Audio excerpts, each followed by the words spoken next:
এই হাসরের মধ্যে যখন সবাই উপস্থিত হবে, পাপীরা যখন কান্নাকাটি করবে, তখন আল্লাহ 99 ভাগ রহমতকে উন্মুক্ত করে দিবেন শুধু বান্দাদেরকে জাহান্নামী থেকে জান্নাতি করে দেওয়ার জন্য। সুবহানাল্লাহ। আপনার জন্য 99 ভাগ রহমত অপেক্ষা করছে। আর একটু জোরে।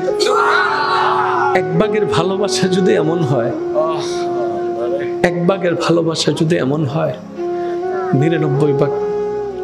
আপনি কেন ভাবছেন আপনি জাহান্নামে যাবেন? কেন আপনার ভাবনা আপনি জাহান্নামে যাবেন? আপনি না রবের বান্দা? রবের বান্দা তো জাহান্নামে যায় না রে ভাই। আপনি না শেষ নবীর উম্মত? শেষ নবীর উম্মত কেমনে জাহান্নামে যায়? কিছু কাজ করেন না, অনেক তো হলো, অনেক তো দুনিয়া করলেন, অনেক তো দুনিয়াকে অর্জন করলেন। এই দুনিয়া না একদিন লাথি মেরে দিবে, এই দুনিয়া না পিঠের পিছনে একদিন ছুরি মেরে দিবে। করলাম তো অনেক দিন, কি লাভ হলো? অতীতে যারা করেছে কি লাভ হয়েছে?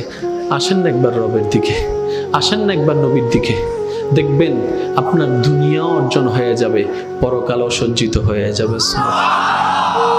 আমরা এই বুঝগুলা বুঝি না বলে অর্জনও করি, লাথিও খাই। জাস্ট একটা উদাহরণ দিচ্ছি আপনাদেরকে।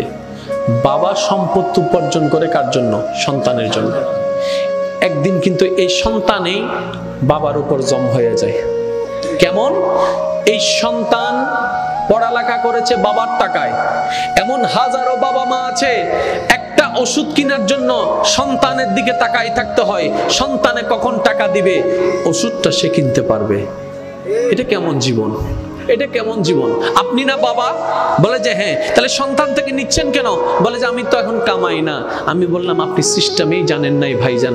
আপনি অতটুক কামান, অতটুক ব্যবস্থা করেন, আপনি সন্তানকে দেন, কিন্তু আপনি মরণ পর্যন্ত যেন কারো থেকে টাকা চাইতে না হয়, কারো টাকায় ওষুধ কিনতে না হয়, ওই রকম এবিলিটি নিজের মধ্যে তৈরি করে ফেলুন। তাওয়াক্কুলটা আল্লাহর উপর রাখবেন, যেন মরণ পর্যন্ত সন্তানের টাকায় চলতে না হয়। সন্তান যেন আপনার সামনে বড় করে একটা কথা বলতে না পারে, বাবা তোমার ওষুধের টাকা দেওয়ার টাকা আমার কাছে নাই, চিকিৎসার খরচ দেওয়ার মতো খরচ আমার কাছে নেই, এই কথা যেন সন্তান বলতে না পারে, সন্তানের বউ বলতে না পারে, মেয়েরা বলতে না পারে। আপনাকে সেই ব্যবস্থা এখন থেকে করতে হবে। আপনি 20 বছর চাকরি করবেন, আপনি দিয়ে যাবেন, যখন আপনার ইনকাম বন্ধ হয়ে যাবে ভিক্ষুকের মতো সন্তানের দিকে তাকাই থাকতে হবে। এমন জীবনের চাইতে তো মরণ অনেক ভালো হয়ে যাবে, মরণ অনেক ভালো হয়ে যাবে। আল্লাহ পাক বলে বান্দারে তুই যদি আমাকে সন্তুষ্টি করে চলতি, বুড়া অবস্থায় ব্যবস্থা আমি করে দিতাম। বলেন সুবহানাল্লাহ। আফসোস হাজার দেখছি আমি, হাজার। এবার আসেন বাস্তব কথা বলি। টাকা যার পাওয়ার তার। কথা বলছেন না কেন? টাকা যার। আজকে যারা টাকা কামাচ্ছেন, ইয়ং আছেন, ছেলে আছেন, সময় আপনাদের জন্য আসতেছে এটা। কারণ বাপ হবেন তো কিছুদিন পর।